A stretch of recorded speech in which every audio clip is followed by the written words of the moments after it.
Good morning, good afternoon, good evening, wherever you are. This is Firoz Manji from Daraja Press. Welcome to Organizing in the Time of COVID. Today, we're going to go over to China and discuss the issue of COVID-19. There's been so much mudslinging against China for having allegedly produced the coronavirus in some laboratory in Wuhan, and accusations that China delayed in taking action, which resulted in the virus spreading very widely. The corporate media has avoided any discussions on the role of industrial agriculture and livestock production in the generation of viruses that cross from animals to humans. There's so many examples: avian and swine influenzas, SARS-1, Ebola, Zika, Q fever, MERS, African swine fever, and among many more. Despite all these accusations, though, China appears to have got the pandemic more or less under control on a vast scale. But stories about that tend to focus on the strong state in China, and to make something like this. But to make something like this happen effectively, I believe requires an active engagement of people. That Chinese people have agency. They are not merely passive puppets, I would argue. Anyway, to discuss these issues, I have the pleasure of two wonderful guests from China. Welcome to you, Kenchi Lau and Tsui Margaret, Jade. Really nice to have you. Kenchi, you're an associate professor teaching at cultural studies at Lingnan University in Hong Kong, and also a board member of the peacewomen across the globe. But for me, you're the founder of the Global University for Sustainability, and you've managed to bring lots of people into that initiative. So a warm welcome to you, Kenchi. Also, Jade, you're a professor at the Institute of Rural Reconstruction of China, Southwest University, Chongqing, China. You're a board member of the Asian Regional Exchange for New Alternatives, and also a founding member of the Global University for Sustainability. And so a warm welcome to both of you. It's really nice to have you on the show. Yes, well, thank you very much for having us. And it's also a pleasure that you've been also part of the Global University for Sustainability initiative from the very beginning. And it's our pleasure to be here to be discussing a lot of these issues. So just now you mentioned the question about China's success in dealing with the pandemic this time. So if we look at the figures, so the deaths up to now in China is 4,600, and the deaths in the United States is 74,000, which is 16 times more than the deaths in China.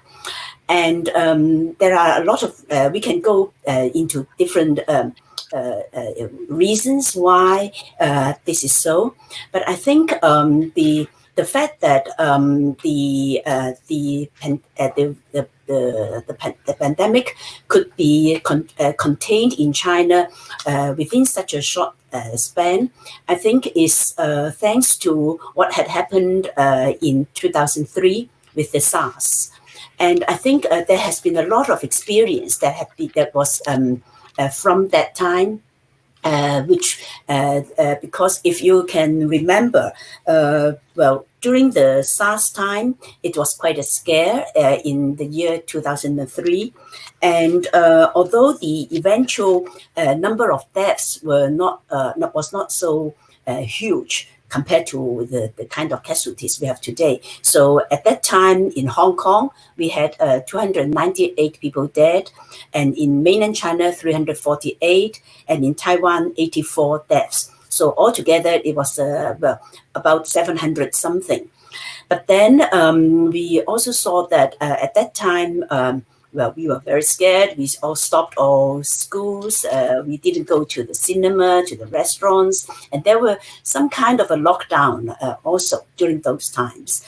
But then from then, we have had this experience of detecting the problem. And then I think it is not only the state or the government that is doing a lot to try to contain the spread of the virus. There's also this experience that we've had. So for example, in Hong Kong, as soon as we heard about this, then everybody was running around, going for the masks, because the masks, we understood, were important in order to prevent being infected and also infecting others. And this time, we also know that it is actually common sense that, the 3 days before somebody carrying the virus showed the symptoms, then the virus would already be spreading. So this is the official figures from the WHO, from wherever. So 3 days before somebody who looks very healthy starts to have the symptoms and starting to know that he or she is infected, he or she is already spreading the virus for 3 days. So the one of the effective means to contain this is by wearing masks.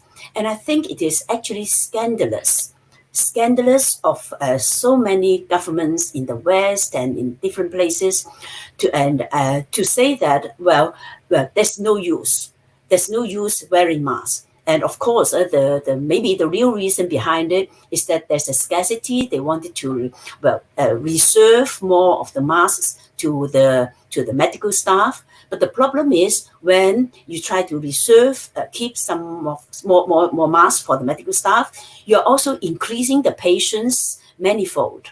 So I think one of the things we have been watching is that in Hong Kong, in mainland China, in Taiwan, so everywhere you see people wearing masks, and you may get beaten up if you are not wearing a mask, because you would be potentially spreading the virus.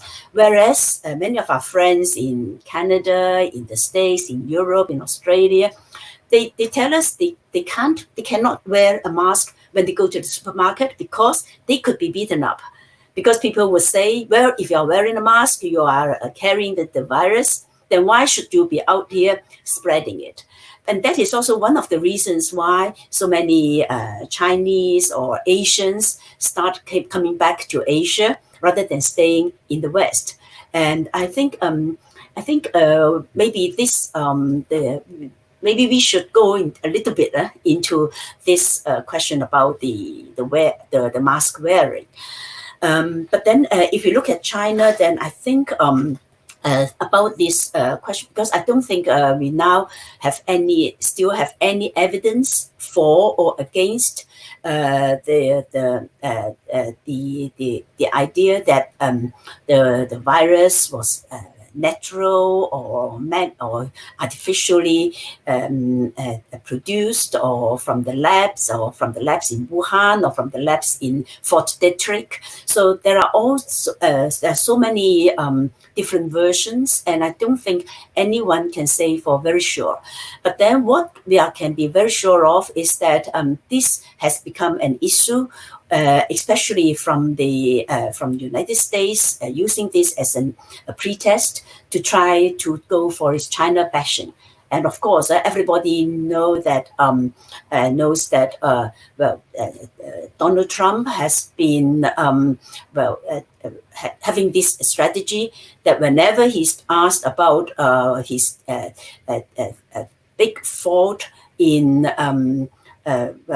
lying to the public about the virus and also his delay in taking action, then he should be blaming China.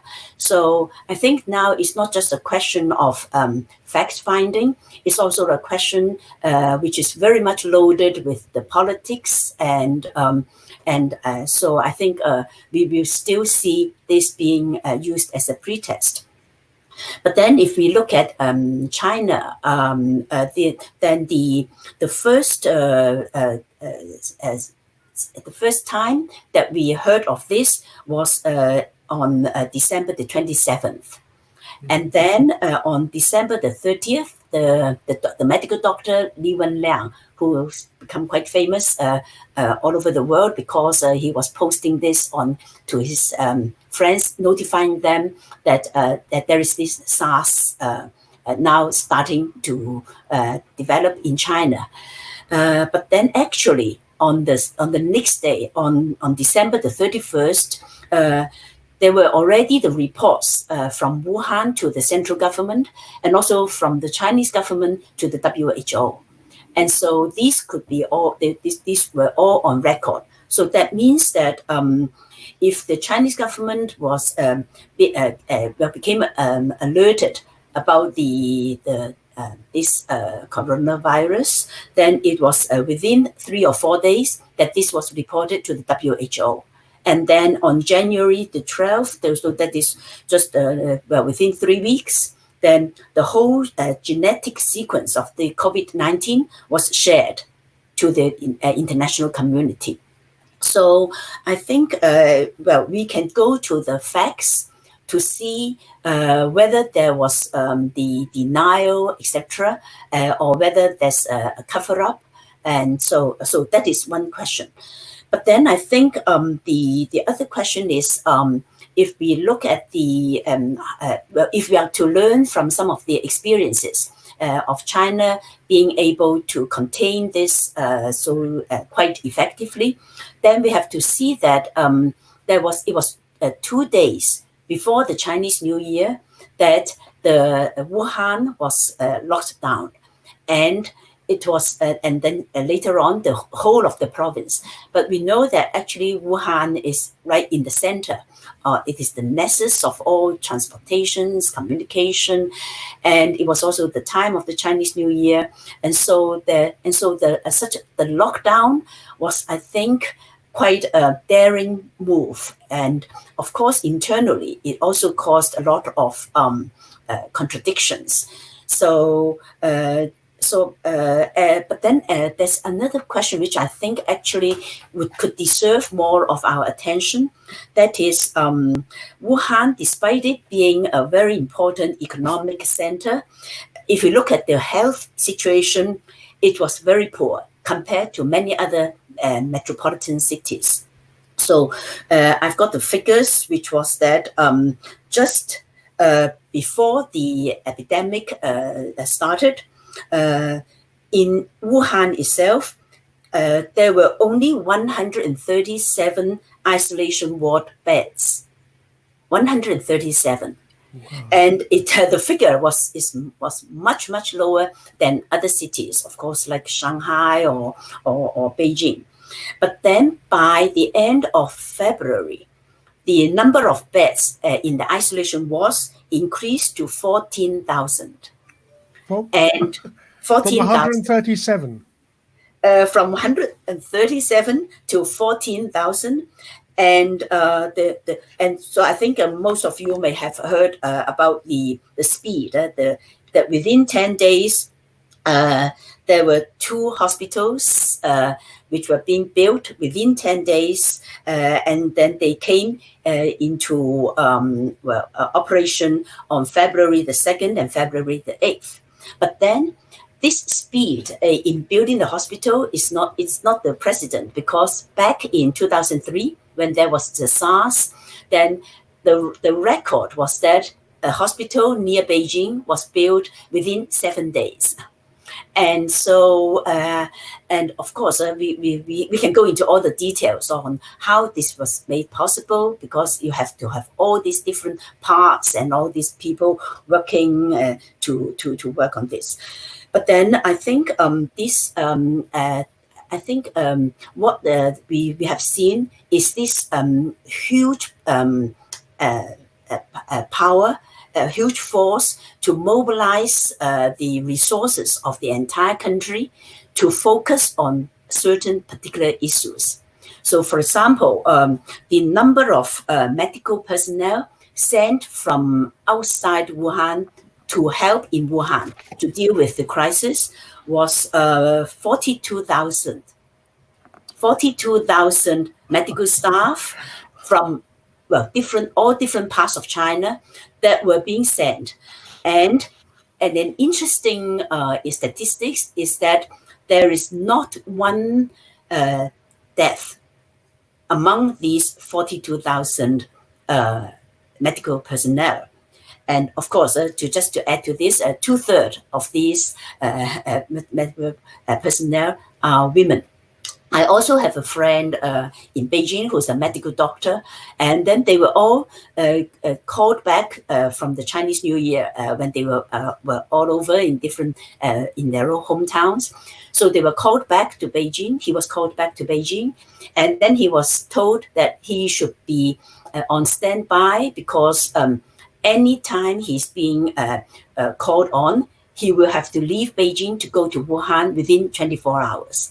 And many of his other colleagues had been sent there. So altogether, so I think the way China had been able to mobilize all these resources in order to deal with the COVID-19, but then also benefiting from its experience in 2003 on how to deal with SARS. That is one aspect.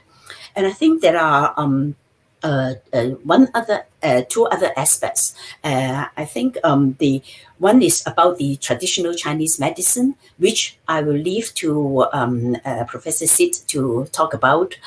But then I think one interesting development during this time of the epidemic was that there had been the reform in China on healthcare, on educational sectors. So there had been quite a lot of hospitals being privatized, or they had been run by joint capital, which means that previously, all hospitals were state-owned, so there was public ownership or state ownership.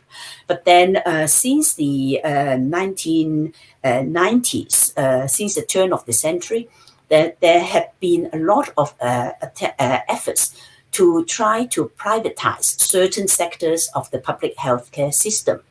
So we've heard of a lot of stories about hospitals not treating the patients unless they already pay the deposit, and also of people who couldn't afford the medical treatment.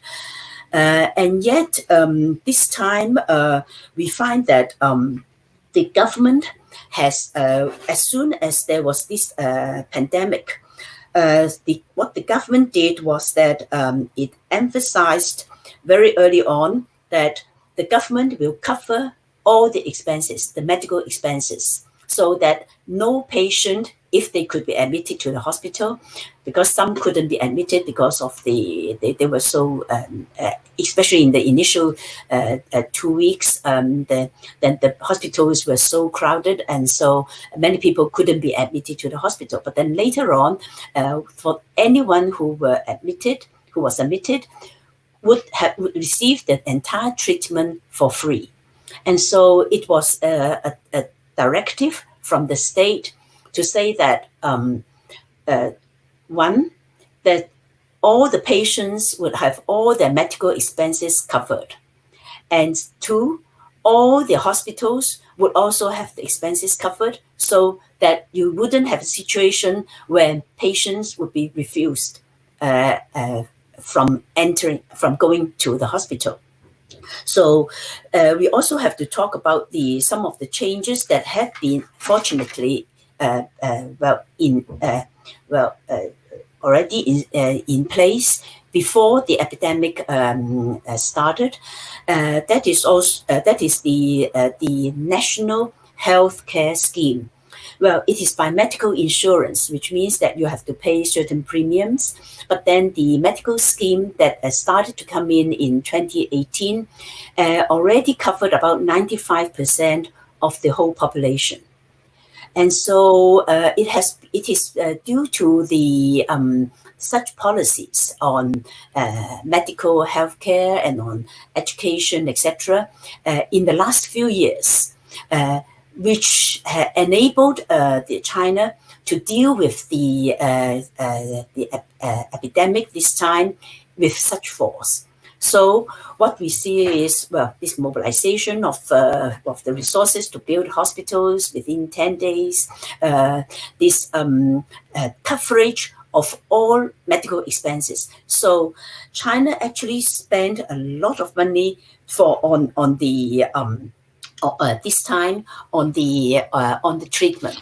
So what happened is, if you're a patient, so if you go to the hospital, 65% of your medical expenses will be covered by the medical insurance, which is, well, I wouldn't go into all the details of the medical scheme because as you pay a little bit of you pay the premium, but then it will be covered by the province or by the central schemes.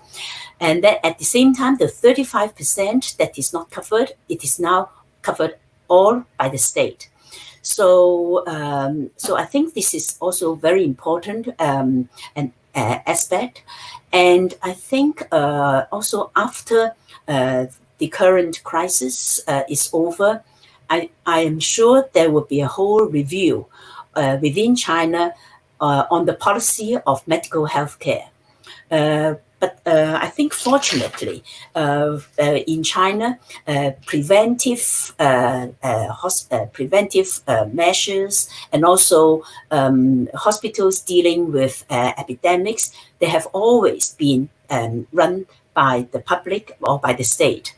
And the private hospitals, they are actually not interested in these issues. They are interested more in specialized treatment, which could bring them immediate or quick or huge profits. So they are not into this part. But I think this time, even for China, which has managed to deal quite effectively with the epidemic, then I'm sure there is the pressure from the people and also the pressure on this government to have a profound review of this question of public health, because public health or public education has been sectors that we know all over the world come under attack, well, with the neoliberalism.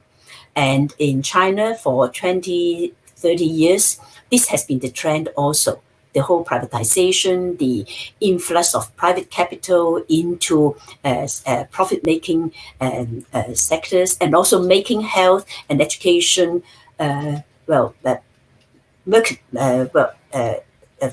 subject to the market.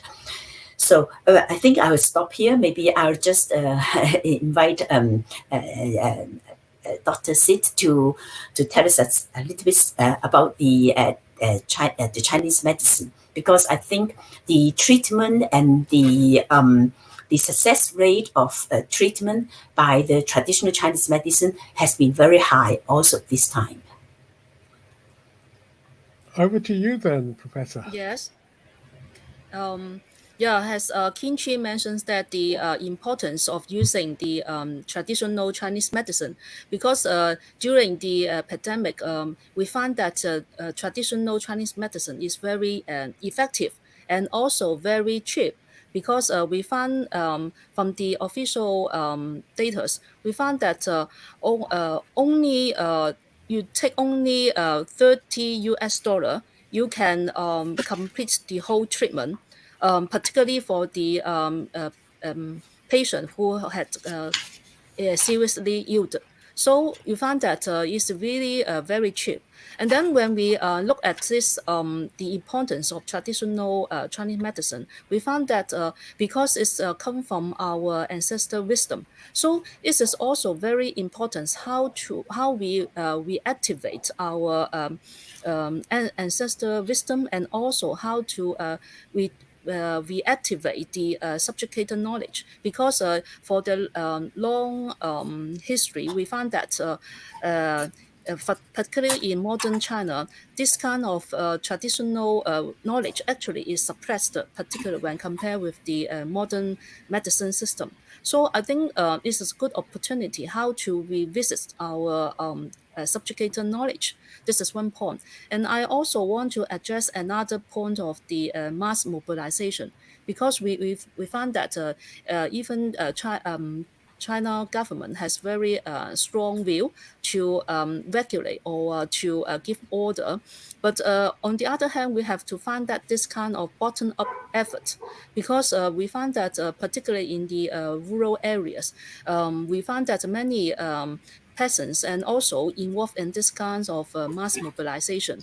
For example, we work with a women's groups in Shanxi village, and during this lockdown, I did an interview with her, and she told me that she actually was the head of the women affairs in that village, but at the same time he also was the chairperson of the women's group in local village, and she also worked together with the party's members. And apart from the committee member, they also mobilized many young volunteers to fight this pandemic. So, for example, they will take turns to work at the checkpoints, and also to do the home visits to record the temperature of everybody. They will do the door-to-door temperature checking. And also they have to help the deliver food. Although you know that we have the land revolution, every person actually has access to land and grow their own food. So food problem actually is not problem. So they have their own staple food and also vegetables. So I think why Chinese, particularly the rural areas, they are so, I mean, the case, the confirmed case is very low, and also a zero case, because on the one hand they have the food security, on the other hand they have this kind of mass mobilization. So help me understand this. In most of the of Africa, people that I've been speaking to, what we see is that lockdown has actually meant a, the militarization of the streets. The army or the armed forces or the armed police on the streets. In some cases, there are even curfews, so that at night people are not allowed to move. I assume they believe that the virus does not transmit during the night. But and one of the consequences, and I was talking to some people from India, exactly the same story, is that for peasants who are growing food, they may have enough for themselves, but they depend on reaching a market in order to sell them. But because of the lockdown, they're unable to do this, which means that people in the cities are beginning to starve. There is no access to food. Now, how has China got round this? Have they also militarized the streets? Have they locked down? Is this what was done to control the virus? Was this a military operation? Was it a police operation? Or to what extent did people have agency? To what extent did people themselves mobilize in response to the crisis? Well, from well, we are in Hong Kong. Well, I'm in Hong Kong, but then, in Hong Kong, then we are quite free to move around. We are only told that you cannot move in groups more than 4 persons, otherwise you will be fined. But then, in mainland China, we have talked to quite a lot of friends, because many of our friends are also were under the lockdown, and we had also some friends who were in Wuhan itself. So from what we heard. The question is that from the very beginning, the mobilization had been with the dependent on the on the communities, and I think so. For example, I think there is a difference between the rural communities and the urban communities. Quite a few friends who were stuck in the rural communities, they said that the whole village would be sort of cordoned off, and then there would be the village would designate certain people to come, and then to come to every family every day to take temperature 2 times, and each household from the would be given one card where you can send one representative to go out to the market to get food or supplies. So it was somehow a kind of self-managed way. But then, of course, the Chinese government would be putting in a lot of publicity to say that because the Communist Party has so many members, it has got 19 million members all over China, so they have been mobilized. So I think on the one hand, there would be the Communist Party members that would be carrying out these tasks. But then at the same time, I think we shouldn't be only looking at these the party members, because I think there has been in China quite a complicated but quite a complex web, a social web. In the villages, if we look at the rural scene. So I asked our friends, and then they say that they've got a lot of food, and especially because it was going to be the Chinese New Year, and people would stock up food for them enough for a whole month. So somehow you had all these preparations before, but then in the villages they could also self-provide for themselves in terms the problem actually for them is more that if there were all these some enterprises raising for example chickens, then they had the problem because all the villages, then they cut open some of the roads so that cars cannot come in, people cannot come in or go out. But then within the village, you can move around. So it's not the kind of curfew that we see. It's a different kind of restraint in the movement of the villages. And the problem for them is not the shortage of food, is that if you're a village, if you have opened a farm in the village, so you don't have the fodder to come in. And so there were reports of emergencies in many of these rural areas where they cannot send the chicken or the pigs out to the cities. And on the other hand, if we look at the urban communities, then our friend, Professor Wang Hui from the Tsinghua University, he wrote about this, and I think he had a very sharp observation. He said that we have had quite a lot of tensions in these last 2-3 decades, where there are a lot of these, what we call the housing estates, especially the middle class or the lower middle class housing estates. So all these estates now, they would have the kind of management committee. And so they would be run on the logic of the market. So it is the kind of private housing where you have the management system. At the same time, you have the political system from the past, from the 60s, 70s, of neighborhood committees. And so in the past, there has sometimes been this kind of tension between the more commercialized way of management and also this kind of more political ways of management. But then this time, then you see that it is a combination of the two types, the old type and the new type. But then both would be, if it is a good combination, then they would be complementing each other in terms of the efficiency of controlling people's movement or preventing it. I think mostly it is preventing outsiders from going back into that particular housing estate or that district.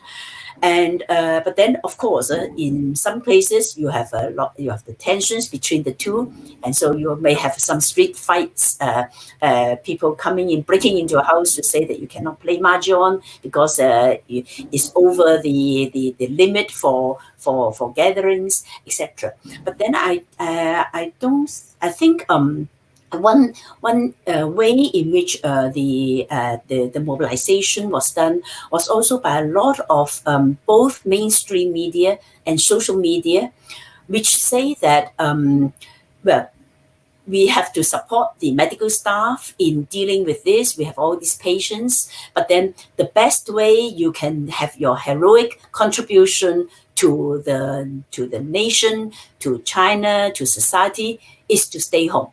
So there are a lot of songs, a lot of propaganda, publicity materials to say that stay home, and then you contribute to the success of this fight, and this is a war against the epidemic. So on the positive side, we see this mobilizing, but then I'm also worried about certain developments. I don't think it is so much the question about state violence, although I'm also worried, as my friends in India, in different places, they have also been saying that everywhere in the world there has been the increase in authoritarianism, whether this is in the so-called advanced West or in the developing countries. You see the states, the police, the military coming out and also asserting control. And then there were also reports to say that in some places, in some countries in Asia, that the police would be free to shoot anyone who comes out into the street during the curfew time, things like that. But I think in China, what I'm more worried about is this spread of patriotism. It's a kind of populism, and of course the underlying factor is fear and anxiety, fear that you may catch the disease and then you may die and you may affect your family. But then at the same time, I think I think this is there everywhere in the world. This right-wing populist sentiment, and so attacking people who are not on your side. And so I also see this on the rise in China. So I think our attention shouldn't be only on the state, although we should always be beware of what the state may do, and also to be to try to have the popular mobilization so that we can contain the force of the state after they've now gained so much power. But at the same time, I think on the cultural dimension, this is also something that is worrying, and I think with the coming economic downturn, with the massive unemployment, with all these anxieties, so we are going to see more xenophobia, more fear, and so more stigmatization. And so I think this is something that we have to take heed of. So can you explain a little bit more? You say populism, xenophobia, against whom? What do you see happening there? Okay, so for example, because people from Wuhan were the first batch of people who fell ill. And also, I think within China, among all the deaths, about 90% are those that of the deaths were within the Hubei province. I think it's about that figure. So if you now come and tell people that where do you come from? If you say that I'm from Wuhan, so you will be stigmatized. And so we have been joking with our friends to say that now he's after the lifting of the lockdown. So he was in Wuhan. So then the whole group wanted to go to another province. So they wanted to rent a car and then to drive all the way to Shanxi. And then we were already joking that people seeing the car plate showing where the province, showing where they are coming from, would already feel resentment. So we were actually asking him. We were very concerned. We were trying to find ways to say, "Can you get a car? Can you get a friend to drive all the way from Shanxi to come to you, so that you can drive out and then go into Shanxi without being stigmatized?" And I think we've seen it everywhere. So it's that if you say that now you're from Wuhan or if you're from Hubei, people will somehow feel that, well, I want to keep a social distance from you. I think it's like, for example, Fukushima. After the nuclear power plant accident in Fukushima, so for many of us, we were very shocked to find that what bothers the local residents is not so much the continual radiation exposure, which is actually still very serious, but then it is the stigmatization. So when they, with their family, if they tell other people from other parts of Japan that they are from Fukushima, people will feel that they are like people with the measles, they are like people with a deadly virus. So I think this kind of stigmatization is there, and it's no exception in China. So I think, well, this is one of the problems. But I want to stress that actually China is such a huge country with so many different problems, with so many, ways of dealing with a particular crisis. So the different state, provincial governments or the different local governments may have different ways to deal with it. But then at the same time, there are also a lot of tensions or conflicts that had surfaced this time. So, for example, from what Tsui was speaking about the traditional Chinese medicine, this time we have found that the treatment of a patient with Western medicine cost on average, I've got all the figures here, it cost on average $2,500. But then for those that are in critical situations, it cost per person $60,000 to treat one patient. But then for the Chinese medicine, then they say that after 2 courses of treatment, then it costs only $30. So I think, so then the natural question is, why isn't the traditional Chinese medicine, which we call the TCM, why isn't TCM being widely promoted all over China and also all over the world? But well, we've had some figures from the TCM medical staff and the research institutes. They said that over 90% of all the patients in China have been using only TCM or a mix of TCM with the modern Western medicine. So I think, well, of course, we can see the main difference. It's not only in terms of the expense of the cost, it's also in terms of the effectiveness. And so there are a lot of research papers which where they do the comparative studies to see how patients reacted. And then generally it's found that especially in when you are treated with the TCM in the earlier stages, then you get well much faster, and you don't develop into the critical serious cases, acute cases. And can I ask Professor to say a little bit more about what is this TCM? What is the traditional medicine? What's it comprised of? It's combined with different kinds of principles, and the official is I will check the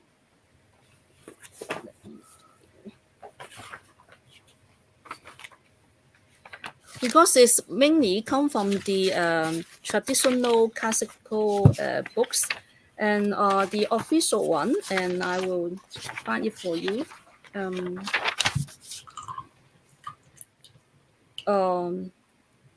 Because the so-called the free medicines and free formulas, and the naming is quite maybe quite different, quite difficult to understand. But 精华清温 granule and 莲花清温 episode.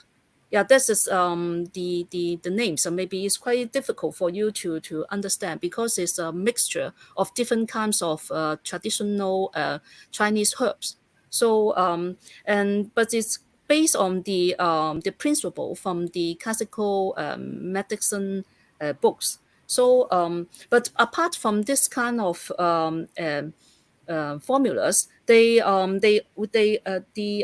government also promote the so-called the ancient and popular healthy exercise. For example, Tai Chi, 八段锦, and also 3-1-2 Mediterranean exercise, acupuncture, massage, pressure point application. All this actually is very scientific, effective, and no cost. So I think apart from the so-called the Chinese medicine, we also practice this kind of exercise. That means it helps you to enhance your immune system. So it's quite different from the Western, the philosophy that we just take medicine and then you killed all the virus. No, the basic principle is that how you enhance your immune system, how to improve your body and mind. Right. One of the things that's come up in many countries across the world, people talk about how the coronavirus has lifted a veil from our eyes to understand the actual nature of the societies we live in, to see all its contradictions. And what we are seeing, for example, in both in the UK and in the US, is that particular populations, the most oppressed and exploited, the Black people, the Latino people, what they call Black and brown people, are the ones who are more than four times likely to die from an infection. So here we are. This is not something that coronavirus has created. It's because it's revealing the social relations that exist. We are seeing infections in prisons leading to considerable deaths. So what is happening in China? What is coronavirus revealing in terms of the effect on particular groups, and especially in prisons? I think it would be quite similar to many places in other places in the world, and so for example, the so-called lower classes, then I think this time is not particularly the question about being affected by the epidemic. I think the question is what's happening afterwards when we have the downturn in the economy and there's going to be unemployment. And so I think that would be the main worry. And but I think to go back to what Dr. Sid was saying about the choice between developing the vaccines and also the TCM is that, well, of course, the TCM, when we say the traditional Chinese medicine, what we call tradition is that it has, well, a long history. And then there have been epidemics in China for 2,000 years, and so and huge populations have been wiped out in different times. So there are also different ways of dealing with epidemics. But then I think the main question now is we have to also look at how the kind of politics all over the world are developing. So I think the slogan to follow the money, and then maybe we can see what's happening. And so on the one hand, what I would like to stress is that this whole mainstream discussion about looking for the vaccines, and so I think, and then huge amounts of money are being put in for the vaccines, whereas there could be non-costly ways of dealing with this. So just now we gave the comparison it could be a difference of $60,000 versus $30 in treating a patient. And so in terms of the epidemic, then it would be the poor people who could benefit from such medicines. But then there is also, we also know that actually some of these medicines in capsule form are available in many countries now. So we have been looking up to look for such information. But then I think this whole logic of the money of the manipulations and the politics of the pharmaceuticals, and I think that is something that will be putting a lot of people in in situations where they cannot get any treatment. I think it's going to be the same story like what we had about HIV or about other diseases. So I think this is one in which I think there is, when we talk about the Chinese experience, I think the most one of the most important one for me is the kind of a different approach to health, to medicine, and that could benefit quite a big amount, quite a large population. But then the fact that this is not being taken up is, I think, is also a lot of politics behind. But let me, I mean, there is considerable evidence that the generation of these zoonotic viruses, i.e. ones which move from animal to humans, is directly related to the deforestation, massive deforestation, industrial agriculture, industrial livestock production, creating the environment for avian and swine flu, SARS, Ebola, Zika. All of these have that origin. And as several people have pointed out in the interviews that we've done, this is not coronavirus is only the latest of them, and that there will be more that will be produced.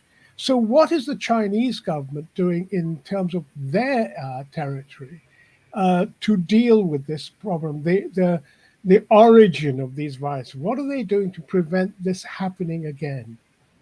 Yes, well, I agree with you that that there would be causes which are not discussed in the mainstream media, because the mainstream media is politicizing this issue in certain ways.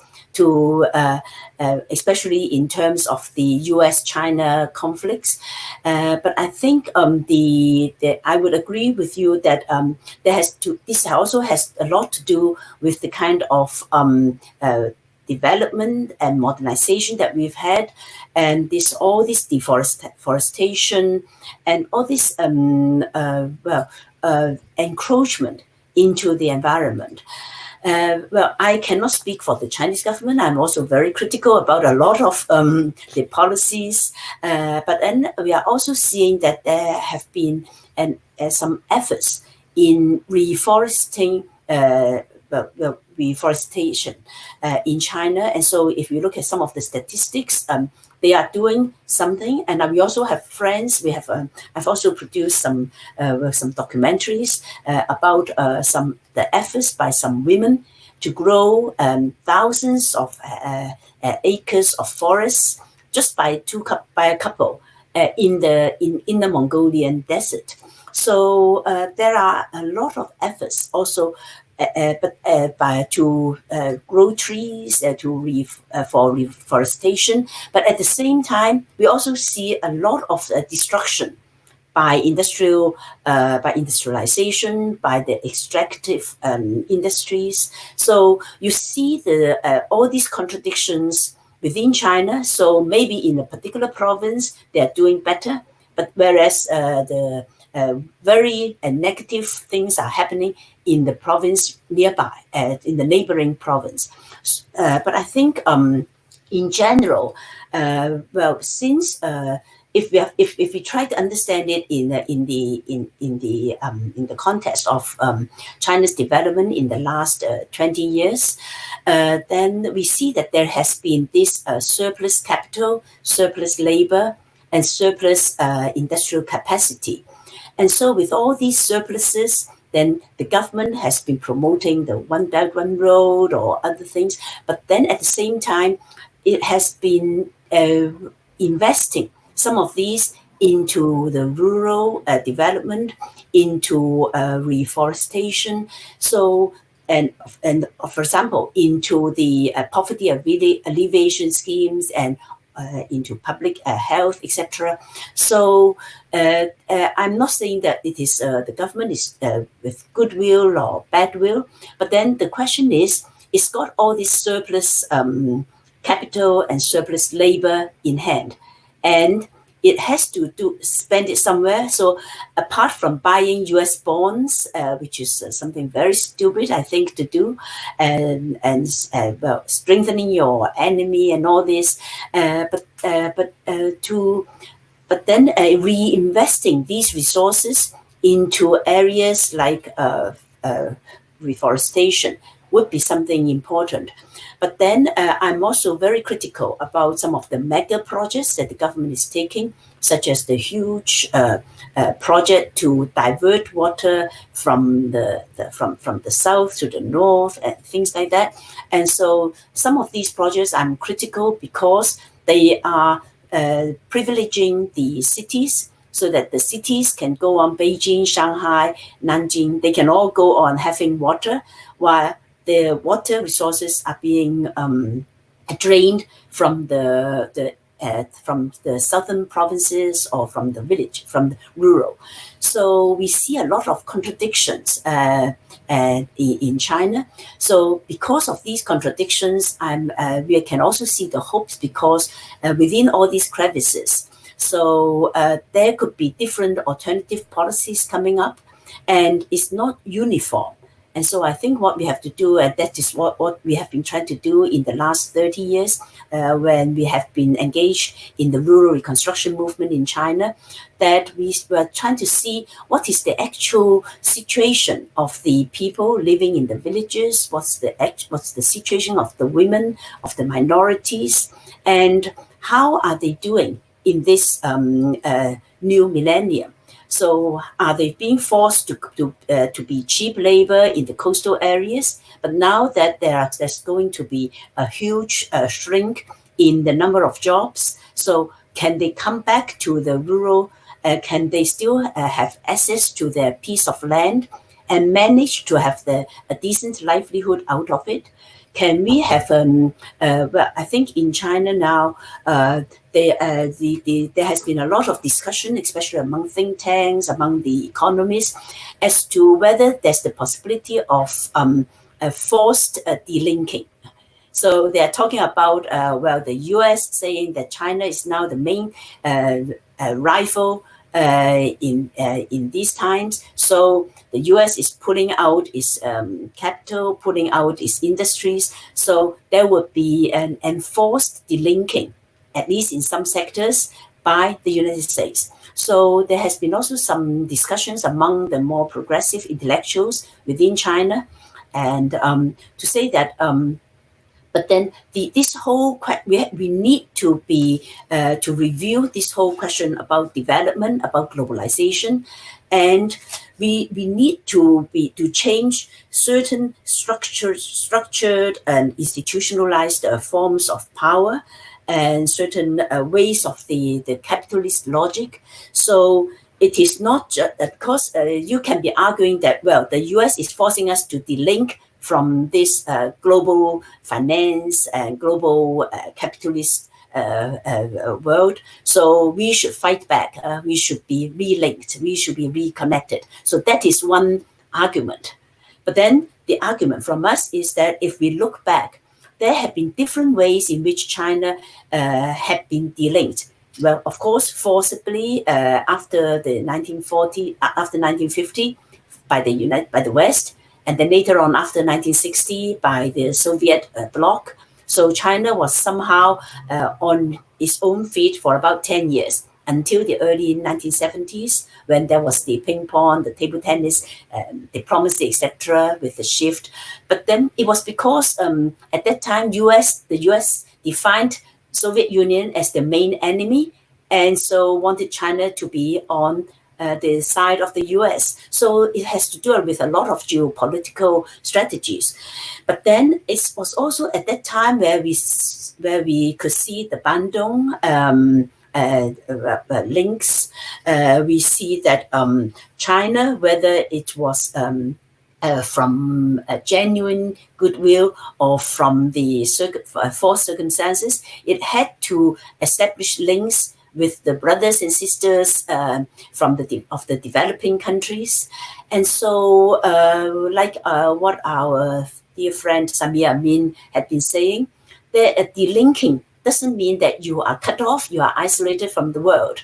Delinking means that you are not subject to the agenda of the oligarchies, of the triads, of the US, Europe, and Japan. So delinking is a way of redefining your needs, your agenda, and also to be working with the other countries. So I'm also hoping that with this pandemic, it is very sad, it's very tragic as for many people, for many families, and also and it's going to be could become very tragic for many of the developing countries. But yet I hope that for us, from social movements, from the academia, from progressive intellectuals, I hope that we could also be looking more positively to look for alternatives to foster all these kind of connections. And I think there are a lot of local wisdom that we are looking to. We talked to friends in Hawaii and Guam, and then they were saying that actually for the local movements, they were looking to use their traditional medicine. So I think there are in many places we are forced by the circumstances to do certain things. So I feel that well, in the medium term, in the long term, apart from the militarization, apart from the nuclear threats and from the pandemics, we also have the question about the climate change, the global warming, which is actually very, very serious. And so with all these crises coming together, that requires a very strong effort by us in solidarity with each other and reviving the Bandung spirit, which is not only among the states, it's also among the peoples. And I feel that we have to be well, self-reflective about the ways we have been well, subject or submissive to certain of these hegemonic logic. But then actually it's also a time when with such ruptures in our personal lives, in our social lives. So I think it's also a call for us to do something, to be bold in imagining something that could be different. Yeah. Well, this has been a fascinating conversation. I think we could spend the whole day discussing this further. But perhaps a last few words about the Global University for Sustainability. Tell us something a little bit, just briefly. Okay, so actually, starting from 2011, we had been organizing the South-South Forums for Sustainability. So the first one was in 2011. And so at that time, there many people were already involved, like Francois Hutin, Samir Min, Vinod Reiner, many friends from Africa, Latin America, and Asia had participated. And so, and we also paid special attention to trying to forge solidarities among the indigenous groups, like the Zapatistas, the people from Peru, from Mexico, etc. So after that, then we started to think that instead of just having a forum every other year, or every year. We've had the forum every year since 2016. So we are going to have it in July this year. So we thought that there should be something that could bring us together, and also especially not only with intellectuals coming together, but also for intellectuals to contribute to bringing together the grassroots movements, the different social movements, so that we can help articulate the needs, and we can help to look at our own histories and also to look for alternative concepts and alternative practices. So in 2014, the Global University was proclaimed. So the Global University is not a physical university, not yet. It's a virtual university, but we have about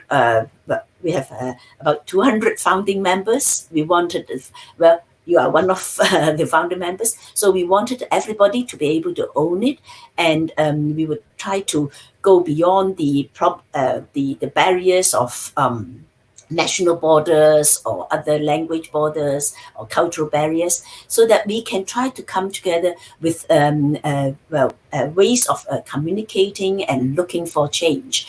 And so it's not something to replace other global networks. There are very good other global networks. There's the Global Dialogue for Systemic Change. There's the Tricontinental Institute for Research. So there are so many global networks. So Global University is just one of the many, and and every time after when we have the forum, we video record everything, so they are all on our website. And this coming July from the 8th to the 16th, we are going to have a whole series of lectures, forums that we would like to invite you to come to Hong Kong if you can. We have got 200 rooms ready to accommodate you in the student dormitories. But then at the same time, we know that we should also cut down the carbon dioxide emissions, etc. So maybe 90% of the participants will be on Zoom, online. So we if you just type Global University for Sustainability, you'll be able to find our website, and please contact us or contact Firoz. Yes. Yeah, thank you. And so some something from you. A last few words. Has Kinchi mentioned about delinking, and I think we can open up the discussion about the land reform. I think this is the unfinished project since the 20th century. So I hope because you find that in China, in Kerala, they also have very successful story how to fight the COVID-19. And then we find that because they have land reform and also have a participatory process, so people actually are mobilize and also politicalize into how to fight for their life. So I think the question of land reform, we have to pay more attention, particularly in the 20th century. Thank you. Thank you. Another big topic that we could have easily spent a few hours discussing. But I just want to say thank you so much for sparing your time. This late in the evening, I know we're only just starting the day and you're getting yourselves ready for bed. So I really appreciate your giving time. Thank you for being on the show, both of you. Well, Thank thank you. you. Yeah. Go well, keep safe. And I hope we'll be in touch again soon. Yes, thank you. Thank you. Thank you for joining us. Those are two members from the Global University for Sustainability, Lau Chi and Margaret, Jade. Thank you for joining us here on Organizing in the Time of COVID. This is Feroz Manji from Daraja Press, wishing you a goodbye for the moment. And very shortly, we will be up on another program, this time moving to the heart of that beast into the US, where we'll be talking to Phyllis Bennis from the Institute for Policy Studies in DC, in the US.